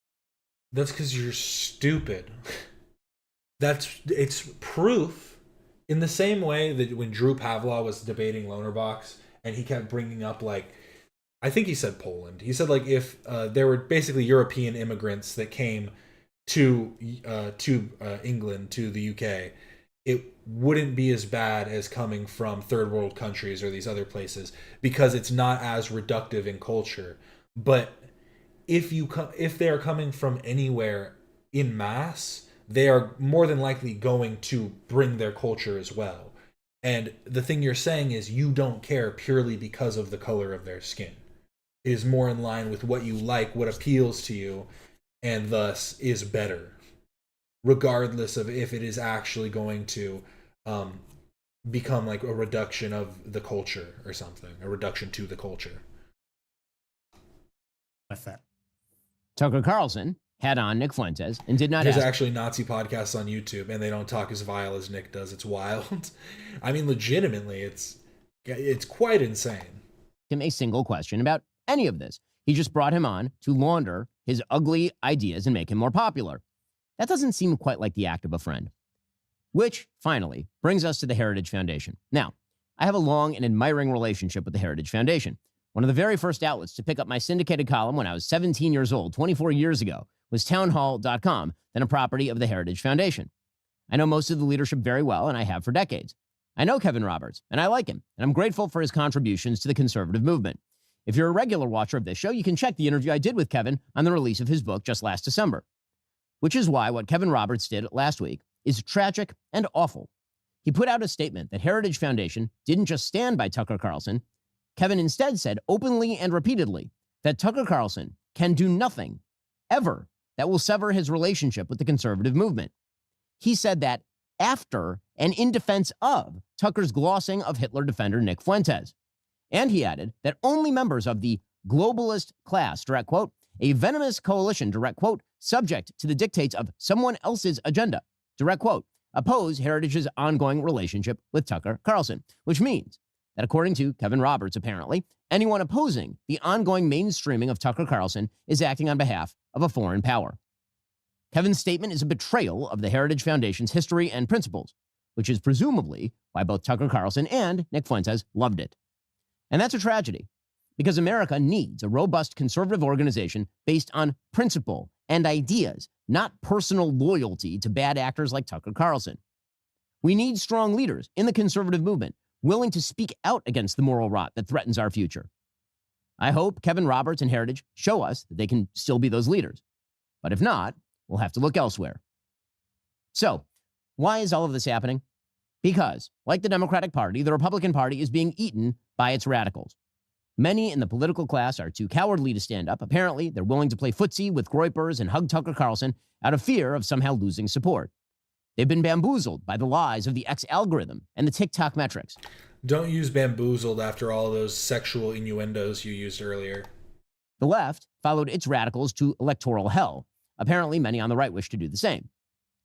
Forget the morality, then, for just a moment. Let's be pragmatic. Here is the thing.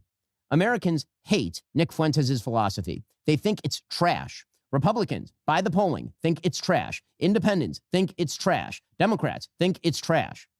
And here's the other thing. Americans hate Tucker Carlson's laundered anti-Americanism. Republicans think it's trash. Independents think it's trash. Democrats think it's trash. Americans are not pro-segregation, pro-rape, anti-woman, pro-child marriage, anti-black, anti-Jew, anti-Indian, anti-Latino, anti-Constitution, pro-Hitler nutjobs like Nick Fuentes. And Americans are not pro-Putin, pro-Iran, pro-China, pro-Venezuela, pro-Hamas, pro-Fuentes, pro-Tate idiots like Tucker Carlson. I think you need to be more like direct in your language, because you can say that they're fringe groups that we don't want people to be like swayed by, but there are people that genuinely do agree with that. And I mean, some of it comes from the fact that they are just like, I don't want to say unintelligent, but I guess unknowledgeable of the topics that they're trying to like back or support, when we don't need to know everything. But if you truly want to care about a certain topic, you should just look into it a bit. It's not that hard. They hate this vile garbage. If Republicans decide to cower before the likes of neo-Nazis and their propagandizers, they deserve to lose. And they will lose. Neo-Nazis and their propagandizers are not Republicans. They are not America First. They are not MAGA. They sure as hell aren't conservative. These people aren't to my right. They are not attached in any way to the fundamental principles of conservatism. And these people have already declared themselves to be my enemies. I'd be a fool not to take them seriously. If they get their way, they will hollow out the Republican Party, lead it to electoral catastrophe, and empty it and the country of any semblance of decency in the process. My answer is no. No to the Groypers. No to their publicists like Tucker Carlson. No to those who champion them. No to demoralization. No to bigotry and anti-meritocratic horse shit. No to anti-Americanism. No. This is our country. This is our party. And this is our conservative movement. And I will not stand by. Not that part. But this, I mean, here's the thing, Ben. I'm not a conservative, but I will say that this is our country, right? And these people that want to reduce it down to just like a certain group or a certain race or a certain class is the true like destructive aspect of our culture and our government and our country. And so I'm with you on that. Not with you on a lot of the other stuff, gotta be honest. While it is handed over to those who betray the most fundamental principles I have spent my entire life defending and advocating. That is a path to defeat and a path to moral oblivion. I reject it, because if we lose the right, we will lose to the left. And either way, we'll lose the country. I'm Ben Shapiro. This is The Ben Shapiro Show. I'm Ben Shapiro. This is The Ben Shapiro Show. This is the Daily Wire. Ben, they threw up the wrong fucking ouch. Oh my God. Someone needs to get fired for this. But yes, that was Ben Shapiro talking about Tucker Carlson sabotaging America. Genuinely, I think that this probably could have been a longer video. It was just a lot of clips mainly.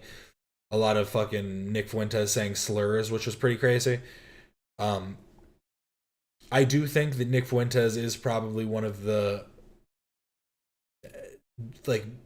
bigger issues when it comes to content creators. You know, there are a lot of people that are stupid and that encourage bad behavior through like streaming certain like, you know, IRL streamers and stuff like that. Stuff, you know, there are issues elsewhere, but I do think that Nicholas Fuentes is spreading an ideology that is only, you know, built to propagate hate and destruction of others and to be isolationist to whatever group I guess Nick sees fit. Because like I said before, he isn't like 100% white. He is, it seems to him like all he cares about is white. It seems to me like all he cares about is white passing. If you're white passing, if you could pull it off and I don't have to hear about you being some other race, then I can, again, like I was saying before, some people really do just care about out of sight, out of mind, like it changes anything. On both sides, it's dumb. Footsies with Groypers, so true. But that was that. I am going to watch a couple other things. I want to check this out real quick. Oh, I don't know if I can watch this actually. By Big Think. I don't want this stream to get taken down. We are not. I don't know actually. A lot of these are members only. This thing's pretty old. This seems old. Kind of afraid though. It's 14 years old. Fingers crossed. How the mob tried to assassinate Curtis Sliwa. Sliwa? Is that how you say it? Sliwa? As a talk show host, I comment about many things in life, but I particularly enjoy mob talk, where I talk about the geriatric espresso sipping psychotic killers of organized crime. And if their names are Gotti and they're in the Gambino crime family, I have an orgasmatic verbal frenzy.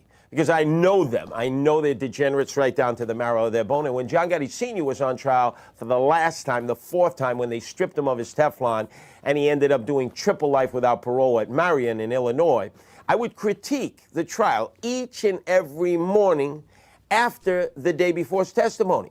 And I would talk about what an enemy of society, a cretin with chromosome damage, a knuckle dragger, a jadrul, a musclehead this Gotti Sr. was. And naturally, every sycophant, toady, and lackey throughout the New York area would call up, disparage me, threaten me, and tell me. Nah, yeah, he's really going off right now. A little crazy. You know, I can see why he got to the position he was at, you know. He's got a way about him. There's something. That I would soon be room temperature, and I would say "Ufa" to you, and language that I can't even describe here. But you know what?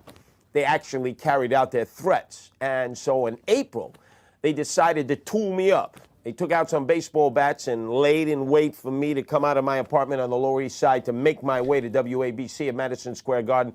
And they hit me about 32 times. I swear, every clip of him, every video, everything is a video. It's him talking about getting beat up, getting stabbed, getting shot at. Like, it's crazy. He's gonna have a bomb story next.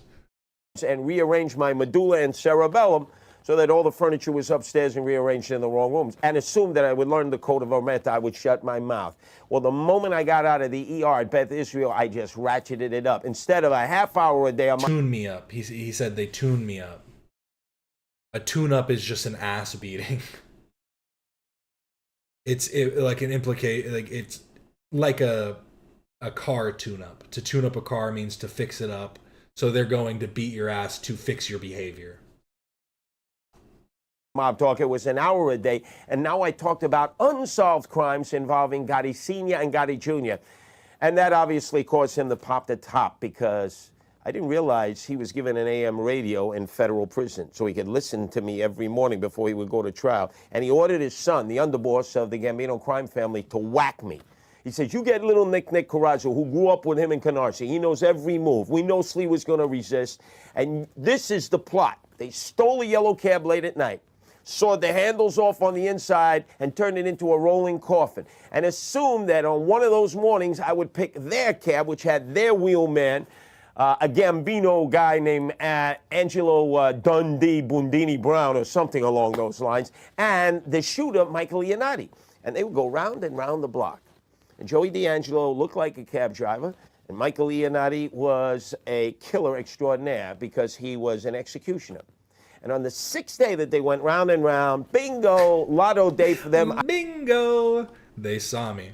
I picked their cab. I jumped in the back, told them, Madison Square Garden, hurry up, Mac. He said, no problem, Sliwa. And I thought, wow, an English-speaking cab driver, a guy who knows where he's going. Man, this is my day. I can max and relax, read the newspapers, prepare for the broadcast. Halfway there, instead of turning left and going west, he turns right to Gabon and goes east. And I said, hey, Mac, turn this hack around. And all of a sudden, he was putting the pedal to the metal, and I could hear the transmission grinding. And I said, I don't think he's taking this to AMCO for a transmission fix. And I said, hey, Mac, I told you, turn this hack around. And then lickety split, within seconds, all of a sudden, some gorilla pops up in front of me who had been stuffed under the dashboard. He's popping a 38 right down at my three-piece set, my lower extremities, not the knife, spoon, and fork. And all of a sudden, he says, take this, you son of a bitch. I was wondering why he was wearing the beret. He's the founder and chief exec. He's the CEO of the Guardian Angels. Oh, I was okay. Every time I've seen him, I'm like, is he a Guardian Angel? Like, I was like genuinely wondering why he was wearing the beret, if it was just a fashion choice or not. Not only is he is the founder. No wonder he has all these crazy ass stories.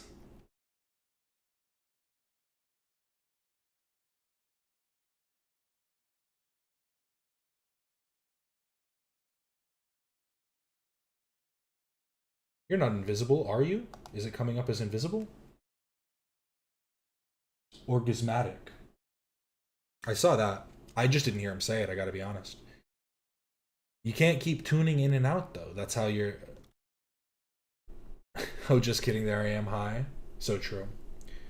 No, it's on live chat. I try and make sure I keep it on live chat, because I've done it a few times, forgotten that it was on top chat, and it's like, I don't have enough chatters to be, you know, siphoning some out. It's not fair. It's boom, and he fires. And I could see the fire leave the barrel of the gun.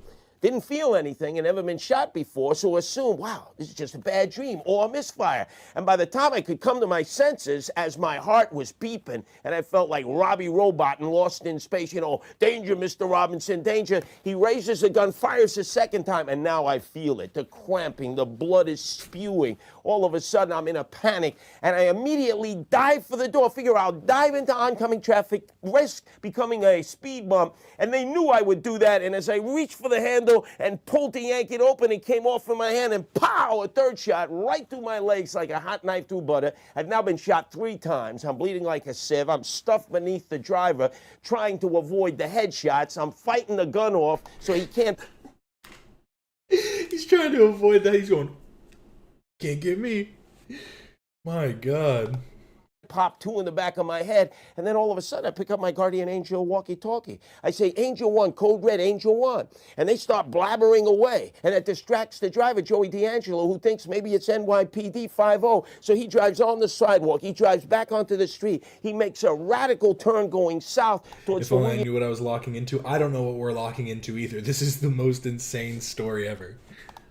Williamsburg Bridge, and I feel a gust of wind, and I said, feet don't fail me now. I got precious little energy, so I used the cushion in the back to see, as if it were a trampoline, dived in the direction of what I felt was an open window, because I felt the gust of wind. Luckily, they had opened the window just moments before they had picked me up because the air conditioner wasn't working. Lucky that the AC wasn't working. I made it halfway out the window. The gunman panics. He realizes, oh my God, he's out the window. So he pulls me up by my belt. He puts the gun in my back. The driver at the same time crashes me into parked cars. They smash me like sardines, nut to butt. They pump that final bullet in the back, push me out, and figure I'm dead on arrival and I'm sucking concrete. Next thing you know, they scrape me up off the asphalt, put me in the gurney, put me in the meat wagon, throw me on the emergency route of Bellevue, and they start cutting and chopping. And an hour and a half, well, actually hours later, days later, I wake up in intensive care with every tube and every orifice of my body, the bells and whistles. I wake up slowly. I see that first face that indicates to me that I'm alive, I'm not dead, and it's Ed Koch, my former nemesis, the former mayor of the city of New York, who thought I was a hemorrhoid in a red beret, and I thought I had died and gone straight to hell without an asbestos suit.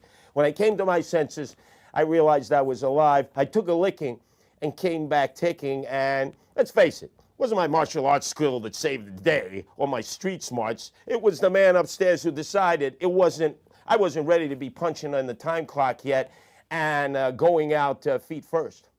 I looked it up. Let me pull it up again. On his Wikipedia page, it says the story happened. He might have said the year, but that was 1992.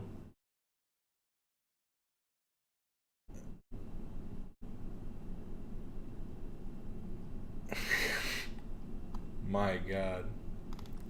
Man, they got him in the groin. How sad. The way they have it written on the Wikipedia is that he jumped out the window, he leaped out of the front window and of the moving cab and escaped. After getting shot so many times, I think his story is probably more accurate. What is a meat wagon? I honestly have no idea. He was saying a lot of stuff, and this is the last thing I want to show. Republican Jesus. This was a recommendation, I believe, from Rum Tum Tugger. So this one goes out to Rum Tum Tugger. Republican Jesus for our Sunday. On the streets, Republican Jesus was approached by an old blind man. Are you talking about the like ratio on Silva's video? I think the like ratio on Silva's video is like, there was only like... Hey, Mac, I told you, turn this out.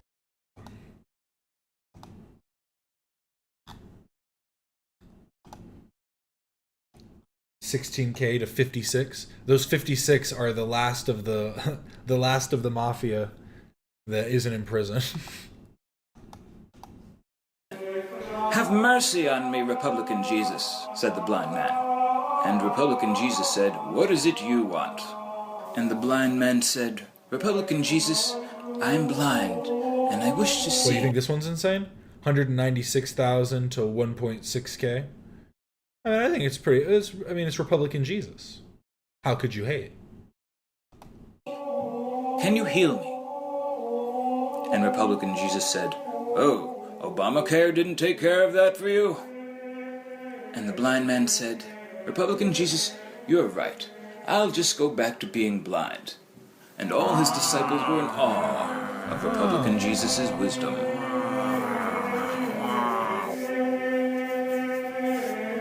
Republican Jesus had noticed that a crowd had gathered around a young woman, and they were about to stone her to death. "What's going on here?" said Republican Jesus. And the crowd said, "This woman expects us to pay for her contraceptives with our tax money. We're going to stone her." And Republican Jesus said, "Cast no stone. That is a waste of stone, and I need these stones to build my 15th house. Just throw her off a bridge instead." And all the disciples were in awe at Republican Jesus' wisdom.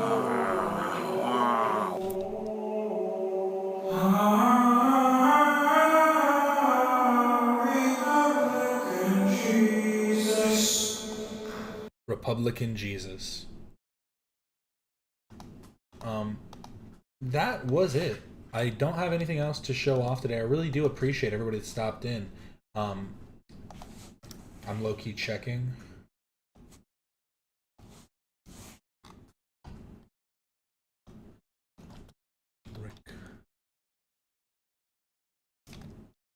I'm wondering if this...